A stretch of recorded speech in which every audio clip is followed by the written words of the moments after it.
ఓం సహనావతు సహనౌ భునక్తు సహ వీర్యం కరవావహై తేజస్వినావధీతమస్తు మా విద్విషావహై. ఓం శాంతి శాంతి శాంతి.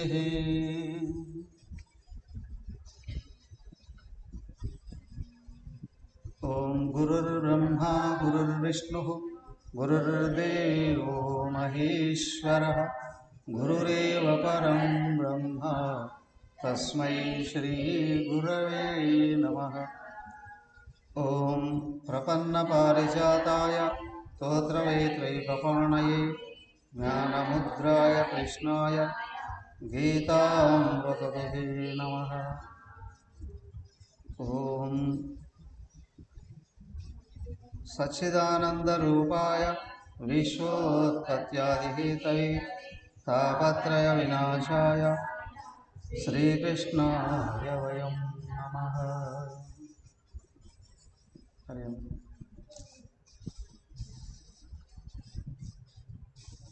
శ్రీమద్ భాగవతం పంచమ స్కందం 14వ అధ్యాయంలో కూర్చోం.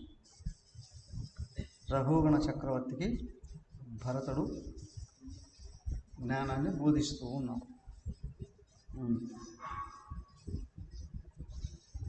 అయితే ఆయన చెప్పాడు, ఎవరైతే భగవంతుడిని ఆశ్రయించి నిరంతరం సుఖంగా జీవించదలిచారో వాళ్ళ బాధ్యత భగవంతుడే తీసుకుంటాడు. యోగక్షేమం వహామ్యహం. కానీ ఎవరైతే ప్రపంచాన్ని లక్ష్యంగా కలిగి ఉన్నారో వాళ్ళు అర్థకామాలను ఆశ్రయిస్తారు. అంతేనా? భగవంతుడిని ఆశ్రయిస్తే మోక్షం కోరుకుంటున్నాం. నిరంతరం భగవంతుడు తలుసుకుంటూ ఉన్నప్పుడు వాళ్ళ బాధ్యత భగవంతుడు తీసుకుంటాడు. వాళ్ళ ఆచరణ ధర్మంగా ఉంటుంది. కానీ అర్థకామాల మీద ఆసక్తి అంటే ప్రపంచంలో ఉన్న సంపదలు భోగాలే ఎవరికైతే లక్ష్యంగా ఉందో జ్ఞానాన్ని కోల్పోతారు. వీటి మీద ఆసక్తి ఆశగా మారిందా, ఒకటి మనసు నిలకడ ఉండదు. ప్రపంచం నుండి ఏదైనా ఒక చిన్న సమస్య ఎదురైనా దానిని తొలగించుకోవడానికి వీళ్ళకి భగవదాశ్రయం లేదు కాబట్టి శాస్త్రాన్ని అనుసరించరు. కాబట్టి చేయకూడదు చేశారా వాళ్ళ క్రమంగా ఇంకా ఇంకా ఇంకా వాళ్ళ నిజస్వరూపానికి వాళ్ళు దూరం అయిపోతారు, పతనమైపోతారు, పశుపక్షాదులుగా కూడా వెళ్ళిపోతారండి. అయితే మధ్యలో ఇంకొకటి ఉంది. పై లోకాలకు వెళ్ళాలి అని అనుకున్నటువంటి వాడు ధర్మాన్ని పట్టుకొని కఠిన నియమాలు ఆచరించిన కేవలం పుణ్యాల కోసమే ధర్మాలు చేస్తారు. అవునా? ఏ ప్రదేశానికి వెళ్ళి ఎంత దానం చేస్తే ఎంత పుణ్యం వస్తుంది, ఏ వ్రతం చేస్తే ఎంత పుణ్యం వస్తుంది, ఆశయం అక్కడ పుణ్యాన్ని పట్టుకున్న పైలో ఒక అదలకు వెళ్ళొచ్చు.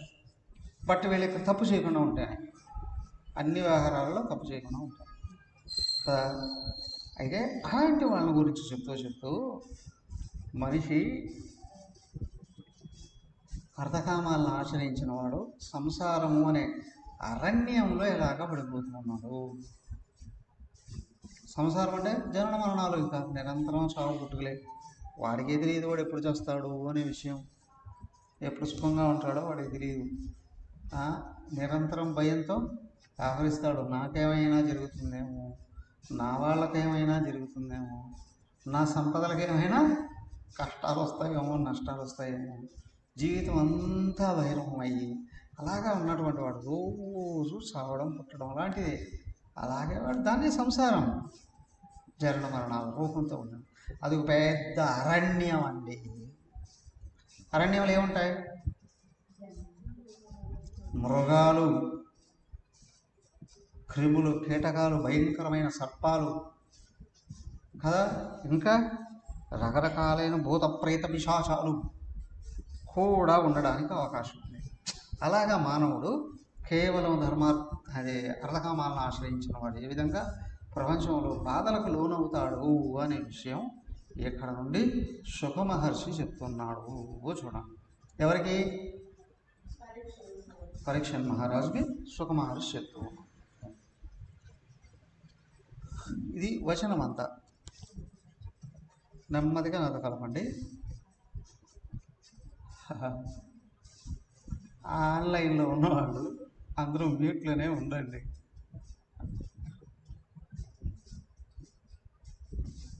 అందరూ చదవండి, కానీ మ్యూట్లో పెట్టుకొని చదవండి.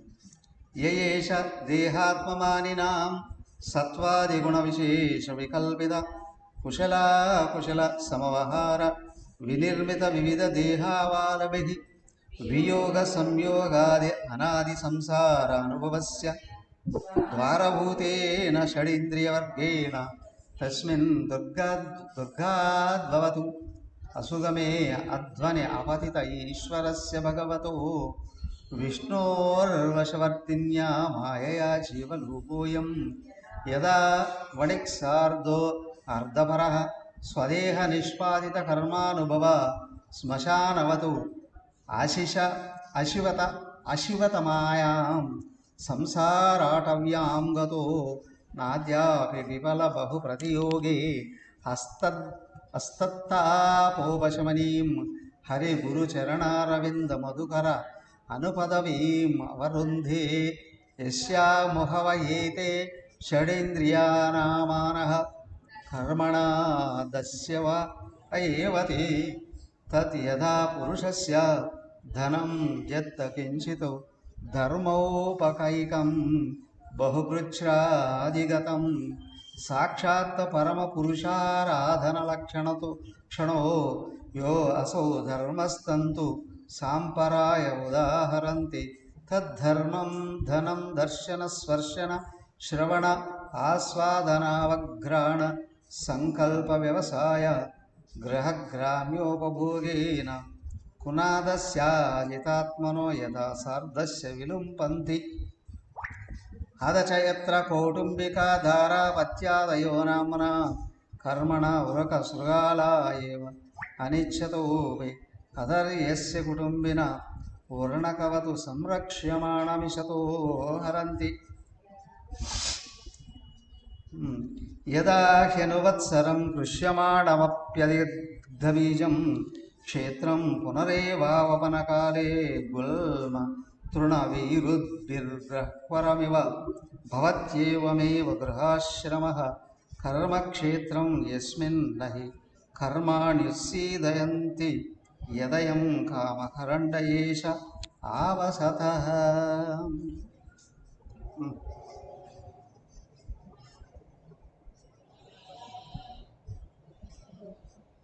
మరి ఏమైంది? ఆయన చెప్తూ ఉన్నారు, ఇంతకుముందు కంటిన్యూ చేస్తూ ఉన్నారు కదా. ఈ సంసారుడు అంటే గృహస్థాశ్రమంలో ఉండే ప్రపంచాన్ని లక్ష్యంగా కలిగినటువంటి వాళ్ళ అందరినీ కలిపి ఓ పెద్ద వ్యాపారం చేసుకోవడానికి వెళుతూ ఉన్నటువంటి ఒక సమూహంగా వర్ణించి చూపించారు.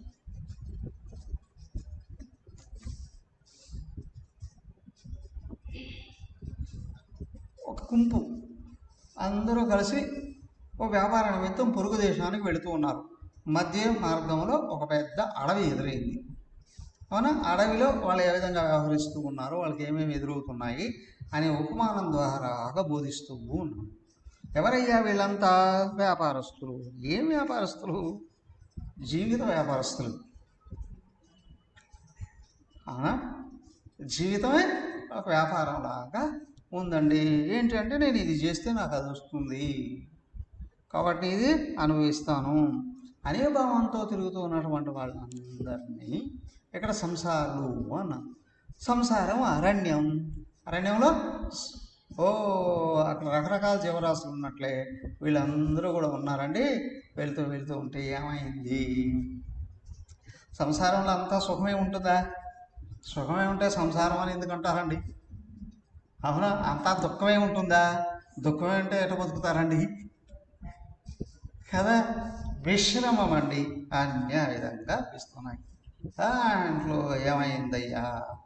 ఏదో ఇవన్నీ వరుసగా మంచి చెప్తూ ఉన్నారు. పాపాలే చేసేటువంటి వాళ్ళు తమ గుణాన్ని పెంచుకొని పశుపక్షాలుగా దిగజారిపోతారు. అదే నరకం. ఒకవేళ నరక లోకం ఉంటే ఉండొచ్చు, కానీ వాడికి ఏం అనుభవిస్తున్నాడు ఎట్లా అర్థమవుతుంది? ఇదే పశుపక్షాదులకు పాపాలే చేసేటువంటి వాళ్ళకి బుద్ధి పూర్తిగా నాశనం. ఇప్పుడు కేంద్రం నుండి రాష్ట్రాలకి ఫండ్స్ రిలీజ్ చేశారు అనుకోండి, వీళ్ళు ఇన్ టైంలో వినియోగించుకొని ఇంకా ఎదురు చూస్తే పంపిస్తారు. ఇంకా కూడా సరిగా వినియోగిస్తున్నారు అని వాళ్ళకి తెలిస్తే మనం వీళ్ళ లెక్కలను బట్టి వాళ్ళు ఇంకా ఫండ్స్ పంపిస్తారు. అలాగే భగవంతుడు ప్రకృతి ద్వారాగా ప్రతి జీవుడికి కొన్ని శక్తులు ఇస్తాడు. అవే బుద్ధిలో నుండి ఉపయోగపడుతూ ఉంటాయి. అంటే వ్యక్తి ప్రపంచంలోకి వెళ్ళి మంచి పనులు గొప్ప పనులు చేసే కొద్దీ శక్తులు రిలీజ్ అవుతాయి. ఇది కొంతమంది ఆ శక్తుల్ని పైకి తీసుకొచ్చుకున్నప్పుడు ఎలా తెలుస్తుందండి? ఏం లేదు, ఫస్ట్ తెలుస్తుంది. చురుగ్గా ఉంటాడు వ్యక్తి. శక్తులను ఉపయోగం అవుతున్నాయి, చురుగ్గా ఉంటాడు. దానికి ఆపోజిట్ ఏంటి? డల్గా ఉండడం. ఇది తమో గుణం, పశుపక్షాల నుండి వచ్చినట్టు. రెండు, ఉత్సాహం ఉంటుంది. ఏదైనా చేయాలి అని అంటే ఉరకలేసే స్వభావం ఉంటుంది. ఇది కూడా రజోగుణం నుండి వచ్చింది. అది ఏంటి? ఆత్మ ప్రసాదిస్తేనే వస్తుంది. మూడవది, తెలుసుకోవాలి అనే ఆసక్తి ఉంటుంది. తెలుసుకున్నది వినియోగించుకోవాలి అనే ఉత్సాహం ఉంటుంది. పై వీటన్నిటినీ కలిసి సమాజంలో నేను ఉన్నత స్థాయికి వెళ్ళాలి అని కోరుకుంటాను. కాబట్టి గౌరవాలు రావాలి. తర్వాత పెద్ద పెద్ద పనులు చేయగలగాలి. ఇవన్నీ చేయాలి అంటే చేసేది రైటా రాంగా విచక్షణ శక్తి ఉండాలి. అది కూడా బుద్ధిలో లక్ష్యమే. అది భగవంతుడే ఇస్తాడు. ఇవన్నీ చేయాలి అంటే కొంతమంది ఇతరుల మీద నిరంతరం ఆధారపడి ఉన్నప్పుడు వాళ్ళ చేత మోసగించబడుతూ ఉంటారు. కానీ నీ అంతటి నువ్వే చేసుకుంటే నీకు బుద్ధి జ్ఞానం కూడా పెరుగుతుంది. ఇలాంటి క్వాలిటీస్ అన్ని వ్యక్తి ఎదిగేటప్పుడు పైకి వస్తూ ఉండేటువంటివి. ఎదిగేటప్పుడు వచ్చాయి. అవి లేదు అనుకుంటే వాటికి ఆపోజిట్ గుణాలు ఏంటి అంటే తమో గుణంలో ఉన్నారు అంటే పశుతుల్యంగానే జీవించడం అనేటువంటిది జరుగుతుంది. నిద్ర లేచినప్పటి నుండి ఏముంటుంది? మనుషులైనా పశువులైనా ఏం చేస్తాయి? పక్షులైనా లేస్తేనే ఆహారం కోసం ఆరాటపడతాయి కదా. పక్షులైనా గూడు కట్టుకుంటాయి, పిల్లలు పెడతాయి. పశువులు అంతే. క్రిమికీటకాలు అవి కూడా అంతే. క్రిమికీటకాలు అవి కూడా ఇల్లు కట్టుకుంటాయి. ఇల్లు కట్టుకుంటాయి. ఆహారాన్ని కూడా దాచిపెట్టుకుంటాయి. కలిసిమెలిసి కూడా జీవిస్తూ ఉంటాయి. ఉదయం అట్లా వాకింగ్కి వెళ్తున్నా, ఒకసారి నల్లటి గీత కనిపించింది. ఏంటా దగ్గరికి చూస్తే చీమల బారు. ఎంత దూరం ఉందంటే 2-3 పర్లాంగల దూరం ఉంది.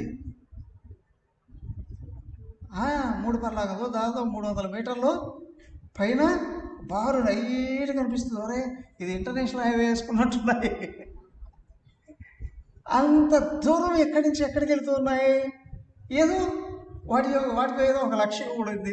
వాటి కోసం వెళుతూ ఉన్నాయి కదా. అవి కూడా రోడ్లు వేసుకుంటున్నాయండి, వెళుతూ ఉంటాయండి. అంతేనా? మనుషులు కూడా అంతే. ఏంటంటే సంపాదించుకోవడం, దాచుకోవడం, అనుభవించడం మాత్రమే ఉండేటట్లయితే బుద్ధి లోపల ఉన్నటువంటి గుణాలు ఏం చేస్తాయి? వెనక్కి వెళ్ళిపోతాయి. కాబట్టి మొదట ఏంటి? తెలుసుకోవాలి. తెలుసుకుని వినియోగించుకోవాలంటే మంచి పనులు చేయాలి, ఎక్కువ చేయాలి, గొప్ప పనులు చేయాలి, గొప్ప పేరు రావాలి, కోరుకోవాలి. గొప్ప పేరు ఏమొస్తుంది? అందరూ నన్ను గురించి తెలుసుకోవాలి అని అంటే చాలామంది మీకు తెలుసా, మంచి పనులు చేస్తే అంత పేరు రాదు కానివ్వండి, అందరి నోళ్ళలో నేను పడాలంటే ఏదో ఒక పాడు పని చేస్తే అందరూ నన్ను తెలుసుకుంటారు. చాలామంది ఈ టీవీల్లో కనిపిస్తూ ఉంటారు చూడండి. ముఖ్యంగా ఏంటంటే హిందూ దేవతలను విమర్శించేసి అందరూ వెల్నోళ్ళు అయిపోదాం. అరే పాపాన్ని మూట కట్టుకుంటున్నావురా నువ్వు, రాక్షసుల గ్రూప్లో కలిసిపోతున్నావు. అర్థమైందా? అదే గొప్ప పేరు అనుకుంటాడేమో వాడు, అందరి శాపాలే తగులుతాయి, అక్కడ శాపాలే తగులుతాయి. తెలివితేటలు వక్ర మార్గంలో వెళ్ళడం అనేటువంటిది జరుగుతుంది. అలా కాదండి, ఎవరైతే ఈ తెలివితేటల్ని సక్రమ మార్గంలో వినియోగించి కష్టాలు వస్తాయి, భగవంతుడిని ఆశ్రయిస్తే కష్టాలు తొలగించుకోవచ్చు అనే నమ్మకం ఏర్పడిందో వాళ్ళు ఆధ్యాత్మిక శాస్త్రాల దగ్గరకు వస్తారు. ఆధ్యాత్మిక శాస్త్రాల ద్వారా అధ్యయనం చేస్తూ వస్తే అప్పుడు తెలుస్తుంది లోపల ప్రకృతి ఉందయ్యా, నువ్వు దైవం వైపు తిప్పుకుంటే శుద్ధం అవుతుంది కదా, నువ్వు అదే చెడు కర్మల వైపు తిప్పుకున్నావా పతనం అయిపోదావు. మంచి పనులే చేస్తూ ఉన్నావు కానీ ప్రపంచంలో ఫలాలు కోరుకుంటున్నావా, పెడుతూ ఉంటావు కానీ నీకు లోపల శాంతి సౌఖ్యాలు రేవు. శాస్త్రం స్పష్టంగా చెప్తుంది. మార్చుకోవడానికి అవకాశాలు అనేటువంటివి ఉంటాయి. ఇదిగో ఇదంతటిని కలిపి ఏమన్నారు? తమోగుణం, రజోగుణం, సత్వగుణం అండి. తమోగుణాన్ని ఆశ్రయించిన వాడు పతనమై పశుపక్షాదులకు వెళతాడు. సత్వగుణాన్ని ఆశ్రయించిన వాడు దైవత్వాన్ని పొంది ఉత్తమ స్థితికి వెళ్తాడు. రజోగుణాన్ని ఆశ్రయించిన వాడికి అన్నీ ఉంటాయి బయట, లోపల శాంతి సౌఖ్యం ఉండవు. ఈ విధంగా జీవిస్తూ వ్యవహరిస్తూ ఉంటారండి. ఇక్కడ ఏమవుతుంది అంటే ఒక వ్యక్తి ఏది కావాలి అని అనుకుంటున్నాడో దానికి అనుగుణంగా జీవితాన్ని మలుచుకుంటూ వెళ్ళిపోతాడు. కానీ మొట్టమొదటిది ఏమిటయ్యా ఉత్తమ లక్ష్యం అంటే నేను ఎప్పుడు ఆనందంగా ఉండాలి అని కానీ అనుకున్నాడు, ఆనందం చెడిపోయే పనులు చేయడు. పరమ లక్ష్యం ఇదండి, నేను ఎప్పుడు ఆనందంగా ఉండగలగాలి. ఆనందం ఏం చేస్తే పోతుందో అది చెయ్యడు. ఇప్పుడు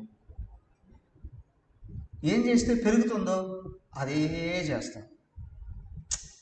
అవునా? ఆనందంగా ఉన్నవాడి దగ్గరికి అందరూ వస్తారు కానీ ఏడుపు కొట్టు ముఖం ఉన్న వాళ్ళ దగ్గరికి వస్తారా? ఫస్ట్ వస్తారు ఏం జరిగిందో తెలుసుకోవడానికి. రోజు ఏడుస్తూ ఉంటే ఆడు వైపు కూడా అంటారు, ఆవిడ ఆశ్రయించుకుంటారు. చూస్తే ఏడుపు కొట్టు ముఖం ఆవిడ దగ్గర కూడా వెళ్ళరు. కాబట్టి ఏంటి అంటే ఇది నువ్వు పాప ఆలోచనలని పాప కర్మల్ని తగ్గించుకుంటూ పుణ్యకర్మల్ని పెంచుకుంటూ కొన్ని మంచి ఆలోచనలుగా వృద్ధి చేసుకుంటూ ముందుకెళ్తూ ఉన్నావా, నువ్వు సుఖాన్ని పెంపొందింపజేసుకునేటువంటి అవకాశం ఉంటుంది. అవే ధర్మకర్మలు. దాని ఏంటి ధర్మకర్మలు అంటే ఏంటి? పుణ్యాల కోసం చేసేటివి కూడా ధర్మకర్మలే. కానీ వ్యక్తికి ఇక్కడ సుఖం పెరగదు, వాడు పైలోకాల కోసం చేసుకున్నాడు అంతే. కానీ నేను ఇక్కడ సుఖంగా ఉండాలి అనుకుంటే సత్కర్మలు ఆశ్రయించు, అందరూ సుఖంగా ఉండాలని కోరుకు, భగవంతుణ్ణి ఆశ్రయించు. నాకు ఆయన కావాలి, ఆయన చెప్పినవే శాస్త్రాలు తెలుసుకుంటాను, ఆయనకి ఇష్టమైన మార్గంలో నడుచుకుంటాను అనుకున్నప్పుడు చక్కగా ముందుకు వెళ్ళేటువంటి అవకాశం ఉంటుంది. అప్పుడు జన్మలలో నుండి వచ్చినటువంటి లోపల పాపాలు కాలిపోతాయి, పాపకర్మలన్నీ కాలిపోతాయి. బాగా దప్పికయిందండి, ఓ డబ్బా ఏదో తీశాడు, అయ్యేదంటే ఏదో జ్యూస్ ఉంది అని అనుకున్నాడు, మనం తాగుదామని చూస్తే అది విషం. ఏం చేస్తాడు తెలుస్తుంది, తీసి విషయం బారేస్తాడు. అమ్మో భయం కూడా కలుగుతుంది. చేసేసి దానికి జ్ఞానం వచ్చిందా, దుఃఖాలు కలిగించే కర్మలు స్పష్టంగా అర్థమవుతాయి. వీటి వల్ల నాకు ప్రమాదం అండి అనే విషయం అర్థమవుతుంది ఆచరించడం. అప్పుడు వ్యక్తికి లోపల అలాంటి కర్మలు ఇంతకుముందు చేస్తుంటే ఒరే తెలుసో తెలియక ఇంతకుముందు చేశాను కాబట్టి ఇంకా చేయకూడదు అని ఎప్పుడైతే అనుకున్నాడో దానికి సంబంధించిన వాసనలు అన్నీ కరిగిపోతాయి. పాపపు మూట అంటారు. పాపపు కర్మల ఎన్ని ఉన్నా కూడా ఓ పెద్ద పత్తి గోడవును ఒక అగ్గులు వేస్తే కాలిపోతాయి కదా. అలాగే నేను దైవాన్ని ఆశ్రయించి మంచి పనులు చేయాలనుకున్నప్పుడు అందరిలో దైవం ఉన్నాడు. నేను ఎప్పుడు ఎక్కడ ఎవడికి ఏం చేస్తే అది నాకు ఇస్తాడు. నువ్వేం కావాలనుకున్నావో అది ఇవ్వడు. నువ్వేం చేస్తున్నావో అది ఇస్తాడు. ఏం కోరుతున్నావో అప్పుడు అందరికి సుఖాన్ని కావాలి అని అనుకున్నావా, నీ ప్రకృతిని శుద్ధం చేసేస్తాడు. చూడండి 702 పేజీ. తత్రగతో దంశమశక సమాపసదైర్మనుజై శలభ శకుంత తస్కర మూషకాదిభిః ఉపరుద్యమాన బహిః ప్రాణ క్వచిత్ పరివర్తమానోస్మిన్ నధ్వన్య విద్యా కామకర్మభిః ఉపరక్తమనసా అనుపపన్నార్ధం నరలోకం గంధర్వనగరం ఉపపన్నవిధి మిథ్యా దృష్టిరనుపశ్యతి తత్ర చ క్వచిదాతపోదక నిభాన విషయానుపధావతి పానభోజన వ్యవాయాది వ్యసనలోలుపః క్వచిచ్ఛాశేషదోపనిషదం పురేష విశేషం తద్వర్ణగుణ నిర్మితమది సువర్ణముపాదిత సత్యగ్నికామకాతరైవోల్ముఖపిశాచం అద కదాచిన్నివాసపానీయ ద్రవిణాద్యనేకాత్మోప జీవనాభినివేశయేతస్యాం సంసారాటవ్యామితస్తతః పరిధావతి క్వచిచ్చ వాచ్యోపమ్యయా ప్రథమయా ఆరోహమారోపిత సస్కాలరజసా రజనీభూత ఇవ సాధుమర్యాదో రజస్వలాక్షోభి దిగ్దేవత అతిరజస్వలమతిర్న విజానాది క్వచిత్ సహృదవగత విషయవైతథ్యః స్వయం పరావిధ్యానేన విభ్రంశితస్మృతిస్తతైతయైవ మరీచితోయ ప్రాయాం స్తనేవా విదదాతి క్వచిదలూక ఝిల్లీస్వన వదతి పరుషరవసా ఆటూపం ప్రత్యక్షం పరోక్షం వా రిపురాజకుల నిర్భర్సితేనాది వ్యతితకర్మూలహృదయః స యథా దుగ్ధపూర్వసుహృతస్తదా కారస్కరకాక తుండాద్యపుణ్యా దుర్మలతా విశోదపానవతు ఉభయార్థశూన్యద్రవిడాన్ జీవన్మృతాన్ స్వయం జీవన్ మ్రియమాణ ఉపధావతి.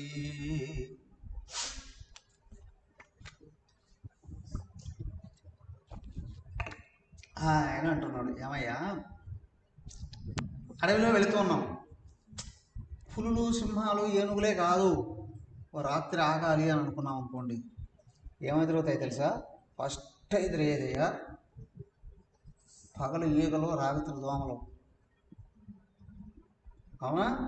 ఏదో ఇళ్లల్లో అయితే ఈగలు దోమలు ఏ చిన్న చిన్నవి ఉంటాయి, దోమతరలో ఫ్యాన్లో లేదా బెడ్షీట్లో ఏదో ఒకటి చేసుకోవచ్చు. కానీ అడవుల్లో భయంకరమైన దోమలు ఉంటాయి, రకరకాలైనటువంటి జబ్బుల్ని ఇచ్చే దోమలు ఉంటాయి, మలేరియా, టైఫాయిడ్ ఇట్లాంటివన్నీ కూడా ఇచ్చేవి ఉంటాయి. ఈగలు, దోమలు, క్రిములు, కీటకాలు భయంకరమైనటువంటివన్నీ ఉంటాయి కదా. అలాగే వ్యక్తి పాపకర్మలు చేస్తున్నాడు అని అనుకోండి, అవన్నీ లోపల ఉంటాయి. అవునా? ఆలోచనల రూపంలో, మాటల రూపంలో, చేతల రూపంలో వ్యక్తం అవుతాయి. దుర్గుణాలు అవే కదా. దుష్టమైన ఆలోచనలు, దుష్టమైన కోరికలు, దుష్టమైన మాటలు, దుష్టమైన కర్మల రూపంలో వ్యక్తమవుతాయి. ఏమడవయ్యా?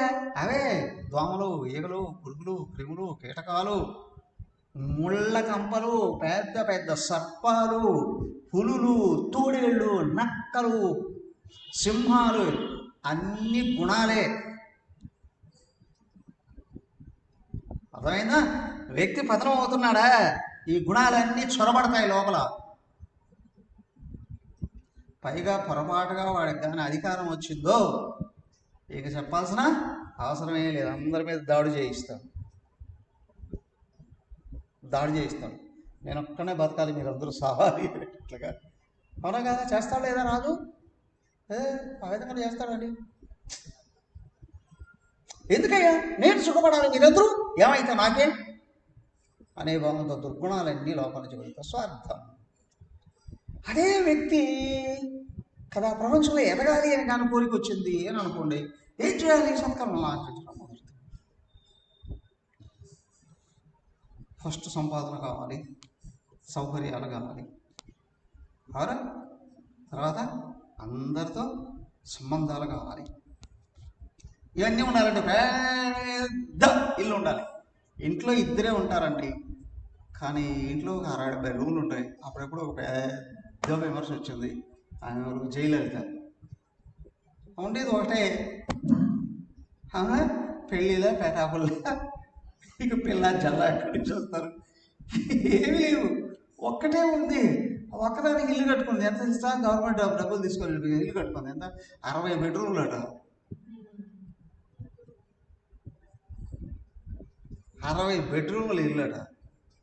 ప్రతి బెడ్రూమ్లోనూ కింద ఒక రూమ్ కట్టేసింది. ఇదిగో బంగారాన్ని, వెండిని, వస్తువులన్నీ దాచిపెట్టుకోవడం. ఏం చేస్తావు? నీ మీద తగలబెట్టుకొని వెళ్తావా? అవునా? నువ్వు చచ్చిన తర్వాత ఏం చేస్తావు? అదే బతికున్న దూరమే, బతికున్నంత వరకే ప్రజలందరూ సుఖపడాలి అని అనుకుంటే వాళ్ళందరూ హృదయాల్లో కూర్చుంటావుగా. నీ రాష్ట్రంలో ఉన్న వాళ్ళందరూ నిన్ను ఆశ్రయించినట్లే కదా. వాళ్ళందరూ సుఖం కోసం నువ్వు ప్రయత్నం చేసేవారంటే నీకు భయం అనేది లేకుండా వెళ్ళిపోతుంది. అందరూ నీ వాళ్ళు అవుతారు. అలా కాకుండా వ్యక్తికి స్వార్థంగానే వచ్చిందనుకో, ఇవన్నీ కావాలి అని అనుకుంటాడు. తెలీదు, అరే ఇవన్నీ పెట్టుకొని వీటిని రక్షించుకోవడానికి నా జీవితం అంతా నాశనం చేసుకున్నానే. ఏమవుతుంది అంటే వాళ్ళకు లోపల నుండి వాళ్ళు చేసిన పనులు ఉన్నాయి, లోపల నుండి తోడేళ్ళు నక్కల్లాగా ఈలలు వేస్తాయట, అరకులు వస్తాయట. అంతేకాదట, వాళ్ళకి ఏమిటయ్యా శత్రువులు బోల్డ్ మంది పెరిగిపోతారు. ఆ శత్రువులు ఎలా ఉంటారంటే ఇక్కడ చెప్తున్నారు, గుడ్ల గోబల్లాగా వ్యతిరేకిస్తారు. అంటే ఎవరికి నువ్వు కష్టాలు నష్టాలు కలిగించున్నావో వాళ్ళు ఎదురయ్యారు అని అంటే వాళ్ళని చూసి ఇట్లాగా భయపడతావు. వాళ్ళ యందు నువ్వు ఆచరించిన కర్మే నీకు కనిపిస్తుంది. అవునా? వాడు పడుకొని నిద్రపోతూ ఉన్నా ఇంకేమిటయ్యా అంటే ఇవట ఈల పురుగులు మనకి గీ అనుకుంటాయి చూడండి, గోళ్ళ మీద అక్కడ. ఆ లోపల మనసే అరుస్తూ ఉంటుందట. లోపల నుంచి భయంకరంగా పడుకున్న నిద్ర రాదండి. ఆ నిద్రలో కళలు కూడా భయంకరమైన కళలు వస్తూ ఉంటాయండి. ఇదంతా ఏంటయ్యా అంటే నువ్వు చేసుకున్న కర్మల ఫలమేనయ్యా. అదంతా కూడా వేరే ఏం కాదు. నీ కర్మల ఫలమే నిన్ను ఆ విధంగా వేధిస్తూ ఉంటుంది. చూడండి, ఏకదా అసత్ప్రసంగాన్ని కృతమదిర్ యోదక స్రోత స్థలన వధుభయతోపి దుఃఖదం పాషండమభియాతి యదాతు పరబాధయాందాత్మనేనోపనమతి తదా హి పితృపుత్ర బర్హిష్మద పితృపుత్రాన్ వా స ఖలు భక్షయంతి క్వచిదా సాధ్య గృహం దావవతు ప్రియార్థ విధుర మసుకోదర్కం శోకాగ్నినా దహ్యమానో భృశం నిర్వేదముపగచ్చతి క్వచిత్ కాల విషమిత రాజకుల రక్షసాపహృత ప్రియతమ ధనాసుత ప్రమృతక ఇవ విగత జీవలక్షణాస్తే కదాచిన్ ఉపగత పితృపితామహ అద్యసత్సదితి స్వప్న నిర్వృతి లక్షణమనుభవతి క్వచిత్ గృహాశ్రమ కర్మ చోదనా విపర గిరిం ఆరురుక్షమాణో లోక వ్యసనకర్షితమనాః కంటక శర్కరా క్షేత్రం ప్రవిశన్యవసీదతి క్వచిచ్చ దుస్సహేన కాయాభ్యంతరవగ్నినా గృహీతసారః స్వకుటుంబాయ కృధ్యతి సయేవ పునర్నిద్రా జగర గృహీతో అందే తమసి మగ్నః శూన్యారణ్యేవశేతే నాణ్యత కించన వేద శవయువాపవిద్ధః. ఏమైందయ్యా? ఒక్కొక్కసారి ఒక్కొక్క రకంగా అవి ఎదురవుతూ ఉంటాయి. ఏమిటి అంటే నువ్వు చేసిన కర్మలే నీకు అనుభవానికి పనికి రాకుండా ఉంటాయి. ఫర్ ఎగ్జాంపుల్, ఏదో టౌన్కి వెళ్ళాడు, అలా వస్తాను మంచి స్వీట్ స్టాల్ కనిపించింది. ఆ స్వీట్ ఇష్టం అనిపించింది. కిలోలు ప్యాక్ చేయించి కారులో ఎక్కించుకున్నాను. సపోజ్ ఇంటికి వచ్చి తిందాం అనుకునేటప్పటికి తన షుగర్ కనిపిస్తుంది. కష్టపడి కొనుక్కొని తెచ్చుకున్నాడు, తినకపోతే అవి వేస్ట్ అవుతాయి, తింటే నూనె నాశనం అవుతాం. ఏం చేస్తాడు ఇప్పుడు? అలాగే మానవుడు వివేకం లేకపోతే తన చేసిన కర్మలు ఉన్నాయే అవే ఏడిపించి చంపుతాయి. కర్మ ఫలాలే ఏడిపించి చంపుతాయి. రెండు రకాలుగా కర్మ చేసామంటే బయట నుంచి కొన్ని ఫలాలు వస్తాయి కదా. అయితే ఎప్పుడు ఎక్కడ ఏ పని చేసినా ఏదో కొంతమందితో సంబంధం కలిగి ఉంటాడు కదా, వాళ్ళకి కష్టం కలిగించావా, వాళ్ళు ఎదురు చూస్తారు నీకు ఎప్పుడు అవకాశం వస్తుంది కష్టం కలిగిద్దామా అని. అవునా? రెండోది ఏంటి, నువ్వు చేసింది చెడు పని అయినప్పుడు ఆ కర్మ ఫలాలు లోపలికి వచ్చి పడతాయి. ఎట్లాగా? ఒకటేమో నీకు పాప ఫలాల్ని బయట అందిస్తాయి, రెండోది ఏమవుతుంది అంటే దుర్గుణాలు వస్తాయి. అవి మళ్ళీ మళ్ళీ మళ్ళీ మళ్ళీ పాప ఆసక్తిని పెంచి కిందికి లాక్కొని వెళ్ళిపోతాయి. చెడు పని చేస్తే ఎన్ని రకాలుగా అంటే దానికి సత్కర్మ ఆచరించాడు అని అనుకోండి, సత్ఫలాలు ఎదురవుతాయి, మళ్ళీ మళ్ళీ చేయాలి అనిపిస్తుంది. సత్కర్మల యొక్క ఫలాలు అందుకున్నటువంటి వాళ్ళందరూ కూడా నీ వైపు కృతజ్ఞతతో ఎదురు చూస్తారు. ఇవన్నీ తెలియక మానవుడు నా ఇష్టం వచ్చినట్టు చేసుకుంటూ వెళ్ళిపోతాను అని అంటాడు. అవునా? నాకు ఇష్టం వచ్చినట్టు చేసుకుంటూ వెళ్ళిపోతాడు. దానికి పుణ్య సంస్కారం పెరిగితే పుణ్యకర్మ చేస్తాడండి, పాప సంస్కారం పెరిగితే పాపకర్మే చేస్తాడండి. సో కాబట్టి ఏమవుతుంది అనంటే బయటికి వెళ్ళి చాలా కష్టపడ్డానండి. దేనికి? వాడు పనులను చేసి వచ్చావా, లేదా పనికిరాని పనులు చేసి వచ్చావా? ఏమయ్యా ఇది టౌన్కి వెళ్ళి వస్తూ బోల్డంత స్వీట్ కొనుక్కొని వచ్చా, తప్ప? స్వీట్ కొనడం తప్పు కాదు, తీసుకురావడం తప్పు కాదు, నువ్వు తింటే మాత్రం చస్తావు.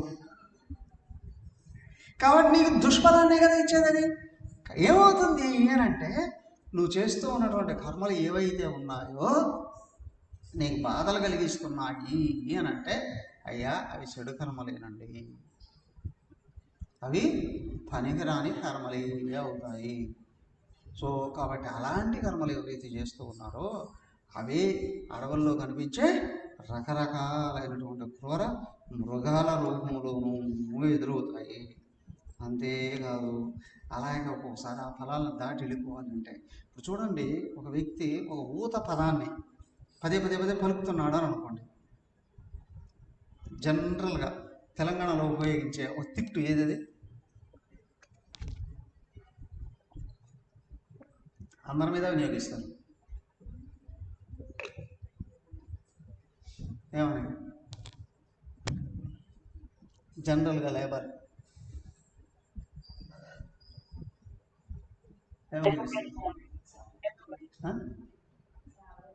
ఎన్నో ఉంటాయండి, అన్నీ చెప్పుకోవడానికి బాగుండదండి కదా. ఒక తిట్టు అయినా సరే, అంతేకాదు జనరల్గా ఒక ఊతపైదమైనా సరే. ఒక ఆయన, మేము ధర్మవీరులుగా ఉన్నాం, మాకంటే సీనియర్ మోస్ట్ ఒక స్వామి పాఠం చెప్తూ ఉన్నాడు. పాఠం చెప్తూ ఉంటే ఇంకొక పక్క కమిటీ మెంబర్ కూర్చున్నాం. అయిపోయిన తర్వాత ఆ కమిటీ మెంబర్ చూసి చెప్తున్నాడు, ఆ స్వామి పాఠం చెప్పాడు అరగంట, ఈ అరగంట పాఠంలో ఆయన ఊత పదం కాబట్టి 52 సార్లు ఉపయోగించాడు. కాబట్టి అలా నువ్వు 52 సార్లు కాబట్టి ఉపయోగిస్తే అరగంటలో నువ్వేం చెప్పినట్టు?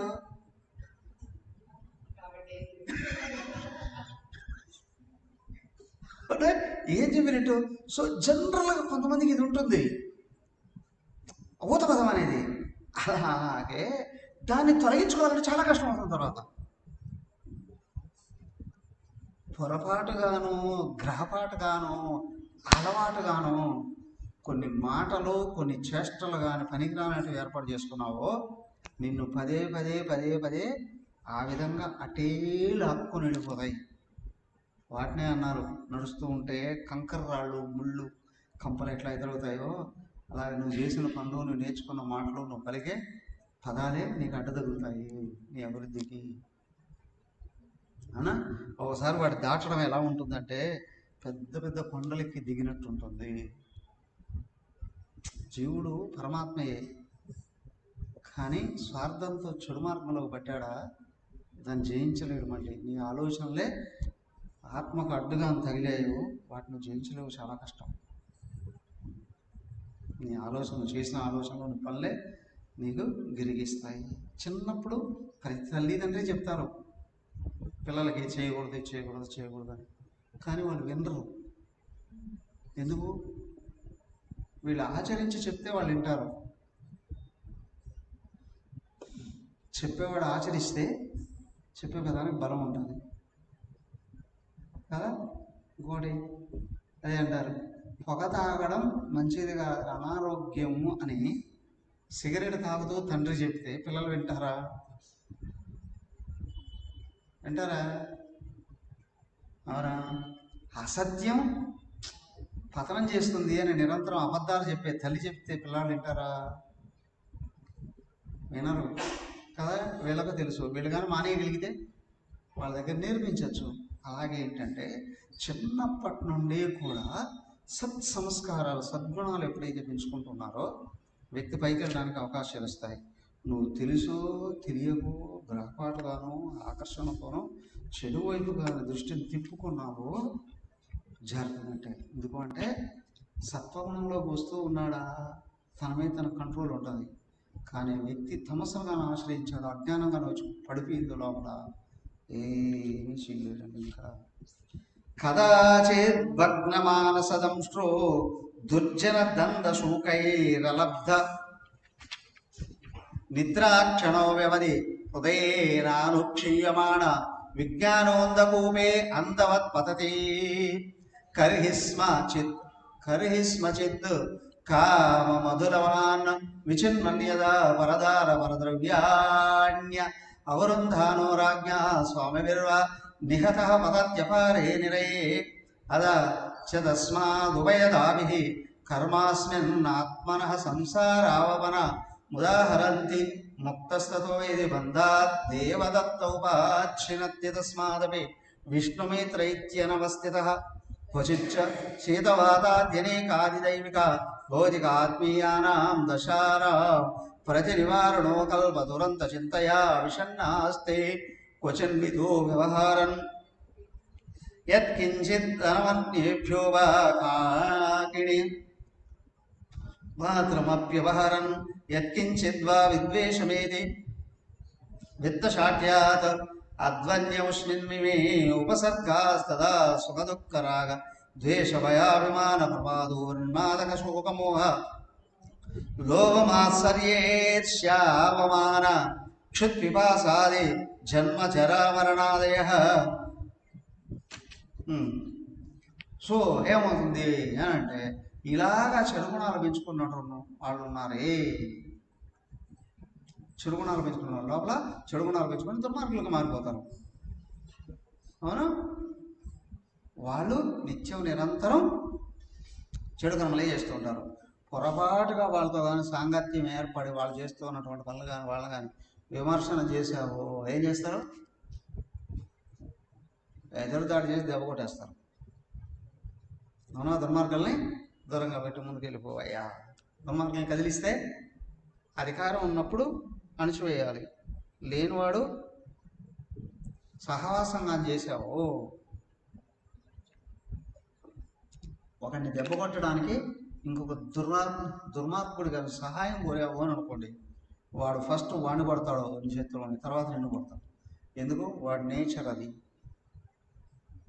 వాడి నేచరే అదండి అని. వాళ్ళకి మంచి చెప్పినా కూడా కష్టమే, వాళ్ళకు నువ్వు చేసేది చెడు అని చెప్పినా అది కష్టమే కదా. సో ముందే ఏం చేయాలండి? చెడు వ్యక్తులతో, చెడు కర్మలతో, చెడు ప్రదేశాలతో తాదాత్మ్యం రానికుండా చూసుకోవాలి.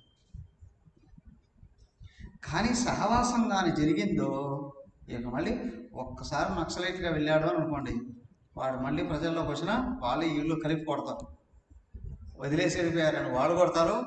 అవునా? ఎక్కడ ఏం జరిగినా పోలీసులు వచ్చి పట్టుకుని వెళ్ళిపోతారు. ఒక్కసారి ముద్ర పడింది అని అంటే వాడు పదే పదే పదే పదే పదే వాడిని ఆ విధంగానే చూడడం అనేటువంటిది జరుగుతుంది.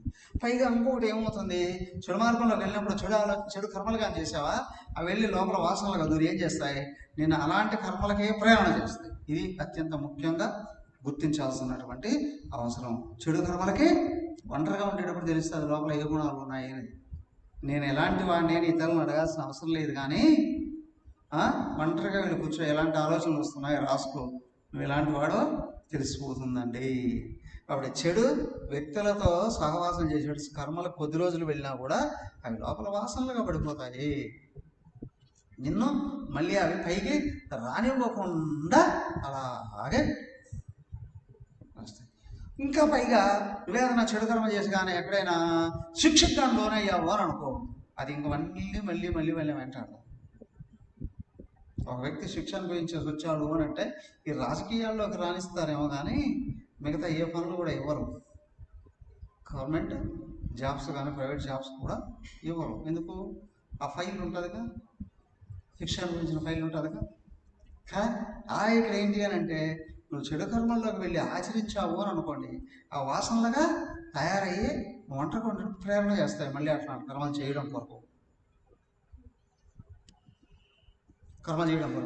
అలాగే చెడు సహవాసంగా ఏర్పడింది అని అంటే వ్యక్తి లోపల వాటి యందు ఏక్యభావత కలిగి సజ్జన సాంగత్యం చేసి భగవంతుడిని ఆశ్రయిస్తే బయటపడచ్చు. కానీ చాలా రోజులు వెంటాడుతాయి అవన్నీ. అదే చెప్తున్నాడు, వర్తకుడు వ్యాపారం చేసావు, కమిషన్ తీసుకున్నావు, వ్యాపారం చేసుకున్నావు, కానీ చెడు మార్గంలోకి వెళ్ళి సంపాదన చేయాలి అని అనుకుంటే ఎక్కడో చోటు చిక్కుపోయి పతనం అయిపోతాడో అలాగే ఇక్కడ వ్యక్తి జీవుడే. నువ్వు ఏ వ్యవహారంలో అయినా సరే అక్రమమైన మార్గంలోకి వెళ్ళాలి అని నేను అనుకున్నావా, అవి పదే ప్రేరణ చేసి నిన్ను సమయం చూసి దెబ్బ కొడతాయి. నిన్ను నీ లోపల ఉన్న వాసనలే వెనక్కి లాగేసేస్తాయి. ఎవరయ్యా?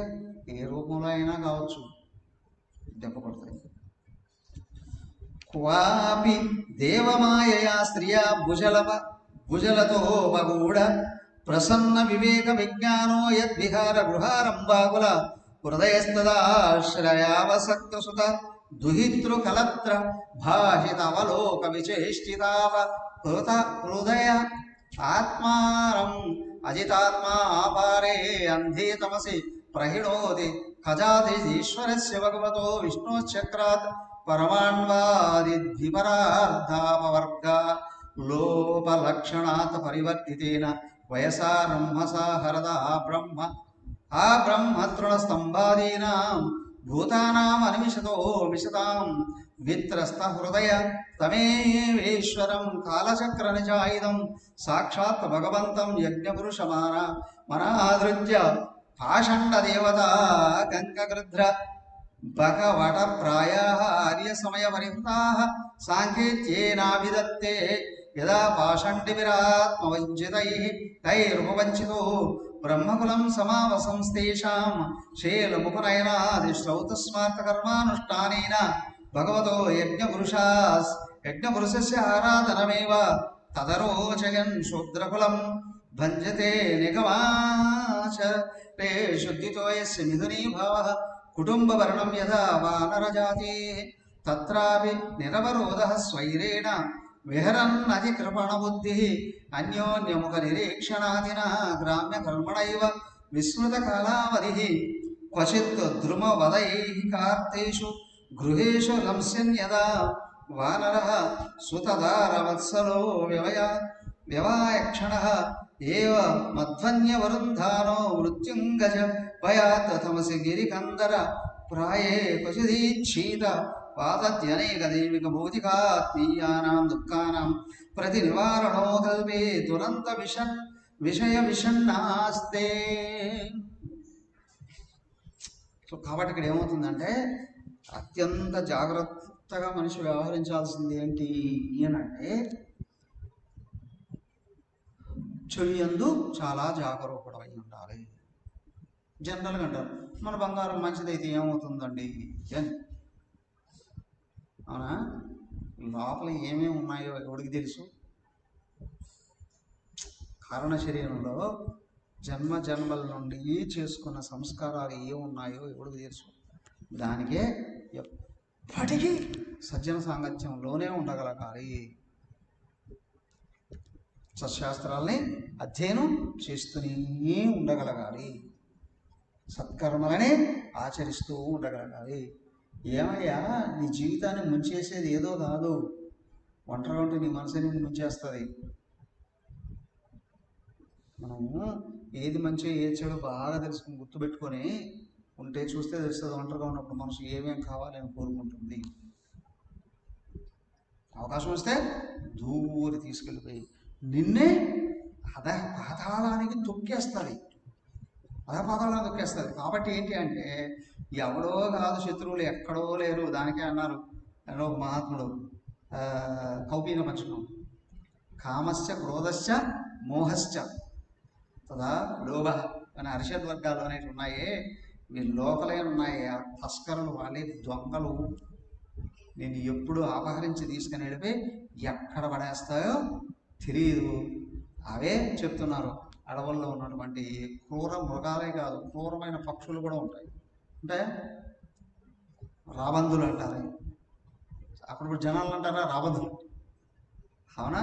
అలాంటి క్రూరమైన పక్షులు కూడా లోపల ఉంటాయి. అవన్నీ కూడా నిన్ను పతనం వైపు మళ్ళించేటువంటి అవకాశం ఉంటుంది. అవి రాకుండా ఉండాలి అని అంటే ఏం చేయాలి? నిత్యం నిరంతరం చేసే ఉపాసన, సత్కర్మలు, ఉపాసన. దానికే ప్రతి ఒక్కరూ ప్రతిరోజు లేస్తూనే దైవ ఆరాధన చేసి తీరాలి. దైవ ఆరాధన చేసి పనులలో వెళ్ళగలిగినప్పుడు దైవం నిన్ను సంరక్షిస్తూ ఉంటుంది. అలాగే జనరల్గా పురుషులకి అందరికీ ఏమన్నారు, ఉపనయనం చేస్తే ఏమంటారు, సంధ్యావందనాది కర్మను తప్పనిసరిగా చేయాలి. గృహిణి కూడా తప్పనిసరిగా ఇంట్లో పంచయజ్ఞాలని ఆచరించాలి అని. అవన్నీ చేయడం వలన లోపల బుద్ధి హెచ్చరికతో ఉంటుంది. మనసు తప్పుదారు పోనీయకుండా చూసుకుంటుంది. రెండోది, మేమేం చెడుగులు చేయడం అండి. సరే, మీ పిల్లలు చేస్తూ ఉంటే, మీ పిల్లలు మాట్లాడుతుంటే యాక్సెప్ట్ చేస్తావా?